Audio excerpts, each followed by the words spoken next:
انت هتقعد تهز كده كتير؟ بص ياما ما صدقت انه ينام ياما. اهوس، ما انتوا اللي عودتوه على كده وامه اللي عودته على كده. عودته على ايه ياما؟ على الشاي من صغره. ياما عيل صغير لسه مولود هيفهم ازاي الشيل من مش شايل يعني. بتشيله على طول، تقعد تهز فيه كده، تهز فيه. هي لحقت تعوده ياما؟ لحقت تعود، والعيل على ما تعوده.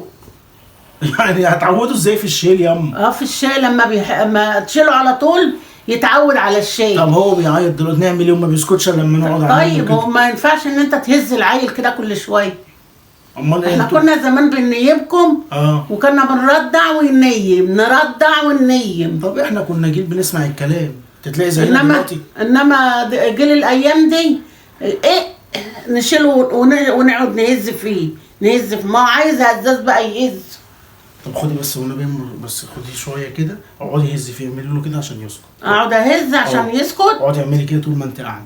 هات يا اخويا يا ما هنشوف. ماشي. واسكتي بقى، ما تتكلميش معاه، ما تتكلميش وانت شايلاه. يا سلام، انا نيمته جنبي، طقطق عليه واخدته على صدري ينام. انما انت واقف انت ومراتك تهزه. طب يشتغلنا ده ولا ايه ياما؟ هز يا هزاز هز. طب ياما هي ما تعرفش، قولي لها. بتعاندني، ما ترضاش تسمع كلامي. انت انصحيها ياما، قولي لها ما تشيليش الواد كتير. بننصح كتير ما بتسمعش الكلام. يعني هي بتشيله عندي فيك يعني ياما؟ ما انا ما اعرفش بقى، ما اعرفش تشيله عندي فيا ولا لا. انا مش عارف، ده نام عادي كده ياما. اهو نام اهو، سكت اهو. انما انتوا بتقعدوا تهزوا فيه وتعملوا فيه. ما هو بيسكت لما نقعد نهز. تهز؟ ده انت بتعفرتوها اكتر. البزازه ديت ما ياخدهاش تاني. ليه ياما؟ لان اللبن الصناعي ده بينفخ العيل. ما هي ياما هي بتبقى بتروق الشقه، بتعمل حاجه، فانا بديله دي. والله نقعد نردعه شويه ونسيبه. ما بتقدرش ياما تقعد كده تردع وقت طويل. ما بتقدرش. فلازم ده بيساعد. يعني هتلاحق على كده على لبن صناعي منين؟ ده العلبه بالشقيل فلان. يلا ياما، فده بقى هعمل ايه؟ انا كنت بردعك ساعتين، اقعد ارضع كده وانا قاعده ساعتين. ساعتين كاملين ياما؟ ساعتين اقعد ارضع فيك وارضع فيك لغايه ما تشبع وتنام وتاخد راحتك في النوم.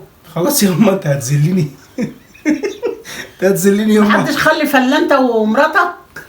انت بقولي لها ياما وهي تسمع كلامك. لا ما تسمعش الكلام. فاكره ان انا بقول لها الكلام ده؟ عايزاني اقول لها ما تشيلش العيل كتير، بلاش لبن صناعي، وبلاش تهز عشان ما يتعودش على الشيل كتير. ايوه بس هي ما بتسمعش الكلام. هقول لها. طب ياما خلاص. انت اصلا خايف تقول لها. ياما ايه اللي فيها خوف ده؟ هقول لها، قلت لك. طب قول لها، شوف هتسمع كلامك ولا لا. معلش هي بتتعب برضو في الغسيل، بتتعب في الكنز، ترويق الشقه، في الحاجات دي بتتعبها. في الغسيل ايه؟ هو الغسيل كنا زمان بنغسل على الغسال العاديه يعني، وبنقف نغسل في ميه. انما هي دلوقتي بتدخل في الاوتوماتيك، والاوتوماتيك تغسل وتطلع وتنشر. والمكنسه كنا بنكنس بالمقشه. انا دلوقتي المكنسه الاوتوماتيك شغاله طول الليل، تك تك تك وعلى كده وخلاص. بتتعب برضه. والغساله بتاعت الاطباق برضه بتتعب في ايه؟ ما شفناش حد قال لنا كده اصلا. ماشي، انا هقول لها يا هقول لها. ماشي، بس انت انصحيها بالراحه يا اجري، بس انت خايف اصلا. اجري يا اجري.